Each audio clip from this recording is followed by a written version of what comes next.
Cuando un aficionado espontáneo se lanza a mostrar sus vergüenzas. Y este cachetón que hace ahí.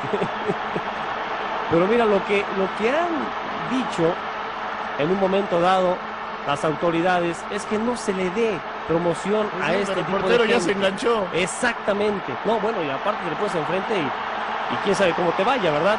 Y se están tardando los chamarras amarillas, claro, que hoy claro, lo veo. claro. Rarísimo, ¿verdad? Se me hace que no lo venta el chaparrito. Allá va ya el Sheriff, ya se quitó el primero y empieza la persecución. Pero decíamos que de repente la gente en la televisión tenía indicaciones de no darle bola a este tipo de asuntos, porque terminas haciendo los famosos. Incluso hay quien lo hace ya por negocio y se contratan con algunas marcas y saltan a la cancha con alguna bandera o con algún logotipo. Aquí este compañero va a dormir, pero bien calientito el día de hoy en Atlanta.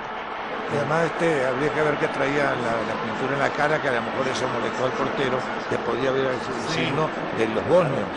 Sí.